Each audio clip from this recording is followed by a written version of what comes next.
Hi friends, welcome to CR Digital Classes. In this video, we are going to understand about law of diminishing marginal utility. So first of all, before going to the law, let us understand what is utility. So utility here is capacity of a commodity to satisfy a human want at a particular point of time. That means satisfaction. Utility means we can understand satisfaction. For example, I like mangoes very much. So when I consume mangoes, what are the satisfaction I am getting? For example, I like a movie very much. When I am watching, what is the satisfaction I am getting? That is nothing but utility.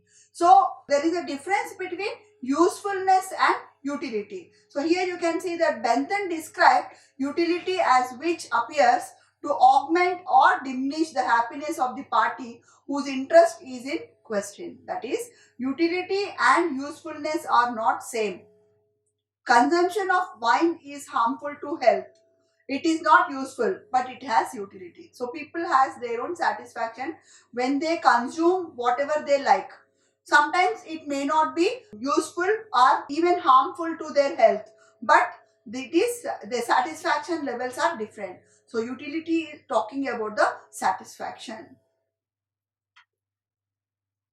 Then law of diminishing marginal utility, Alfred Marshall says that the additional benefit in which a person derives from a given increase of his stock or thing and which diminishes with every increase in stock that he already has. So what they are saying is additional benefit. For example, as I said, I like mangoes very much, but they say that when I am taking more and more mangoes, I don't like them. After a period of time, I'll get a phobia of mangoes. Even I may be not ready to see them. So the satisfaction when I say it is to certain limit. If I keep on consuming it, I don't get any satisfaction more. Instead, I may get vomit also. So they say that additional benefit in which a person derives from a given increase of stock or thing in which diminishes. That means my satisfaction level start diminishing after a I may be ready to consume 1, 2, 3, 5 mangoes, but sixth mango I may not be liking. Somehow forcibly I may take, but seventh I will get negative satisfaction. That is completely my satisfaction under negative. So this is how the law says that diminishing marginal utility. So marginal utility is the additional utility derived from an additional unit of any commodity consumed. Any commodity consumed or acquired, whereas utility is the want satisfying power of a good or commodity. So we talk about here marginal utility. For every additional one, what is the utility? Marginal means additional unit, additional period, thing. So the law is having some assumptions. Before going to the explanation of about the law of diminishing marginal utility, let us first understand what are the assumptions. That is what we have to keep in mind before understanding the law of diminishing marginal utility. So the law is based on cardinal measurement of the utility. That is, they say that utility can be measured and compared. So this is the assumption it is having. Next, then additionally consumed unit should be homogeneous.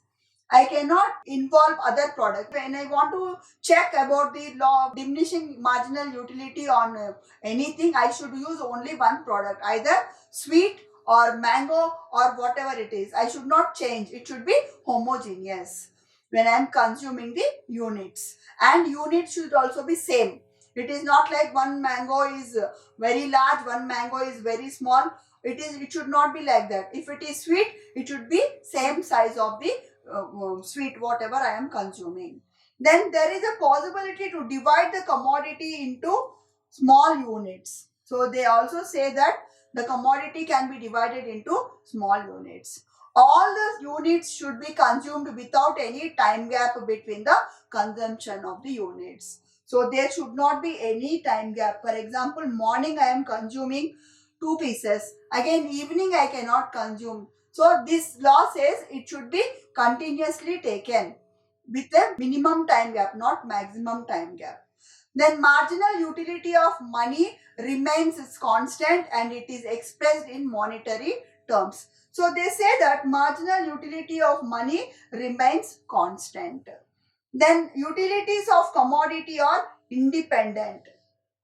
So we also assume that utility of commodities are independent. First commodity may have some units, second commodity may have some units. You cannot say all the units are dependent, they are independent. Then consumer is assumed to be rational thinker.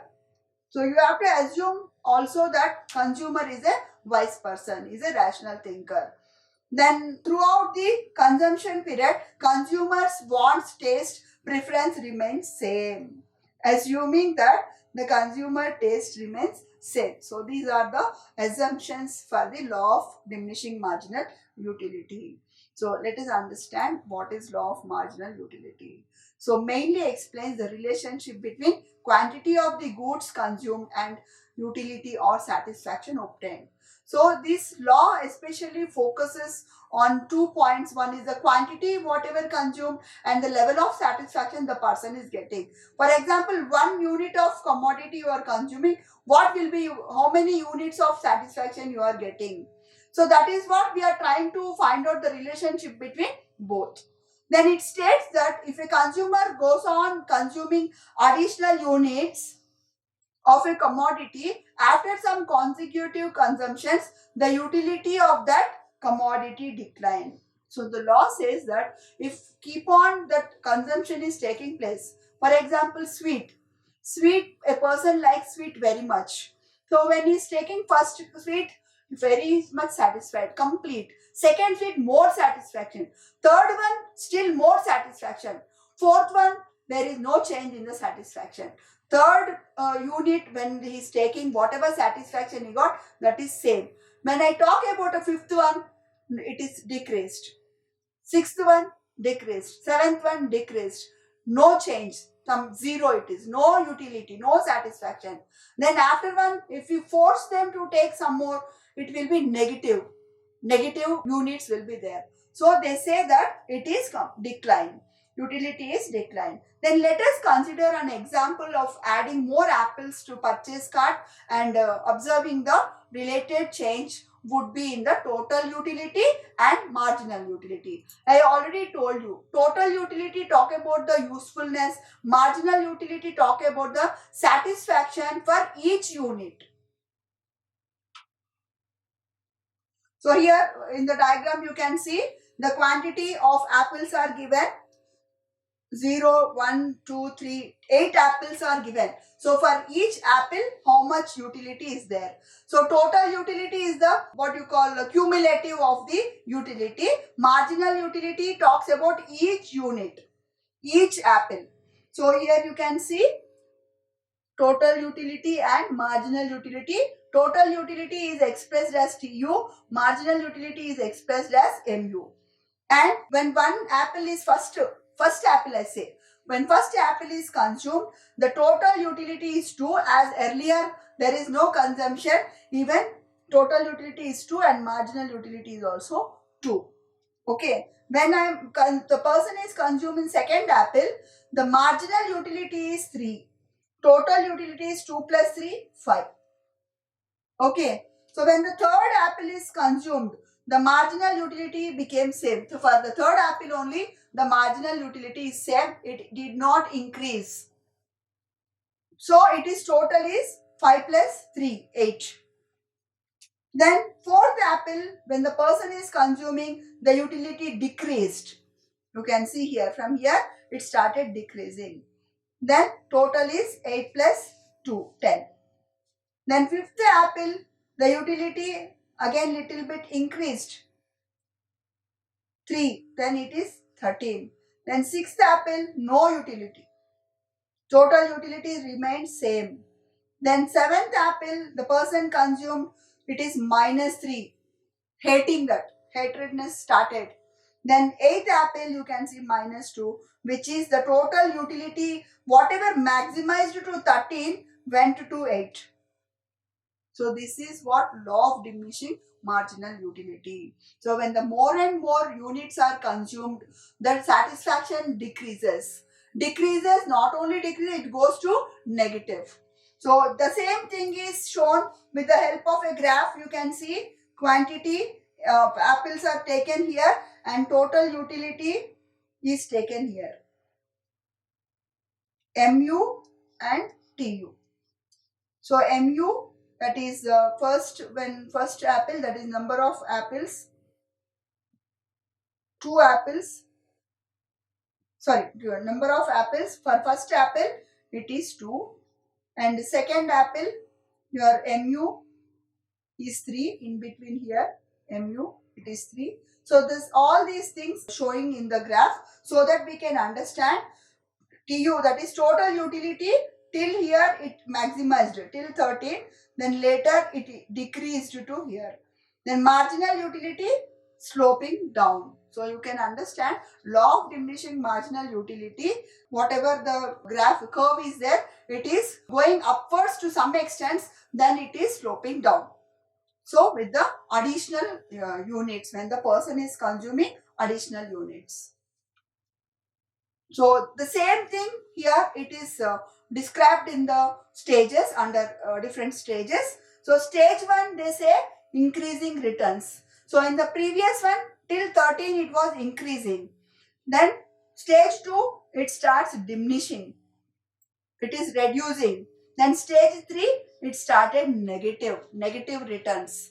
So increasing returns, decreasing returns stage 2, stage 3 is negative returns. Then the law is also having some exceptions. Exceptions means this is not applicable to these following things. What are those? Let us see. Collection of money and wealth.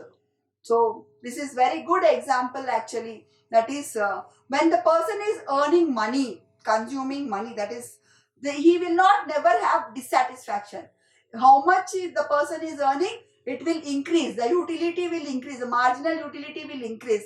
It will not decline. It will not reduce. So for money and property, wealth is property, this law is not applicable. The law of diminishing marginal utility is not applicable. Then next one is rare and curious collections. People have different habits like stamp collection, old coins collection, those type of habits. So when they are doing that, the marginal utility increases. It will not be decreased. The satisfaction, still more motivation they will get to do more and more. So for that also this law is not applicable. It is exemption. Then drunkards. People have different habits like, as I told you, consuming alcohol, smoking and other things. Some person may have passion of doing some things. So those people will not have any negative marginal utility. After more and more they consume, they feel more satisfied. Those marginal utility keep on increasing, but it will not come under decline. So for them also it is not, the law is not applicable. Then small units. So when the given units, they cannot make each size of the unit is very small. It should be reasonable size. So when it is making very small, this law is not applicable. So these are the exceptions for this law of diminishing marginal utility. Then significance of law of diminishing marginal utility. So they say that this facilitates the finance minister in designing an appropriate tax policy. So this will help in framing the proper tax policy and explains divergence between value in use and value in exchange. So they try to show the difference, that is the difference between value in use and value in exchange. Then explains negative sloping. So when you keep on using more, it becomes negative. So this helps us to understand how the demand curve, how it gets negative sloping. Then determines the optimum consumption level where a consumer attains higher satisfaction from his expenditure. So we can understand with this law that what may be the optimum consumption level. so that they will have higher satisfaction from how much expenditure. Then leads to social justice for by facilitating a socialist in equitable distribution of the wealth. So it also leads to social justice. It helps in making social justice for facilitating a socialist in equitable distribution of the wealth. Any law you take, any principle you take, any model you take, always the people are there, the experts are coming with the new laws. They will come with the new models. Beyond that, whatever existing model is there, they want to do some addition or development or improvisation version of that, because every law or every model may have some loopholes. So this law is also having some criticism. Let us see what are those criticisms. So unrealistic conditions. So they say that unrealistic conditions, the conditions will be changing. We cannot make all the assumptions whatever are given will be realistic. It will be different from one instance to the other instance, one condition with the other condition. Then they say that constant marginal utility of money. So it may not be same. They say we have to assume that constant marginal utility, which is not correct. It will be differing. Then not applicable in case of indivisible goods. So it is not applicable when the goods are divided. When the units of goods are divided, this law is not applicable. So even they say that utility is measured. So utility cannot be measured in monetary terms. So that is the reason this law is not having criticisms. So the question expected from this topic is direct question. So law of diminishing marginal utility, you have to explain all the process with the help of diagram. You have to show table as well as graph, and also you have to write about the assumptions, compulsory and exceptions. So before explaining the law, you have to show the assumptions. After explaining the law, you have to show the exceptions and criticisms. So hope this video is helpful for understanding what is the law of diminishing marginal utility. Thank you.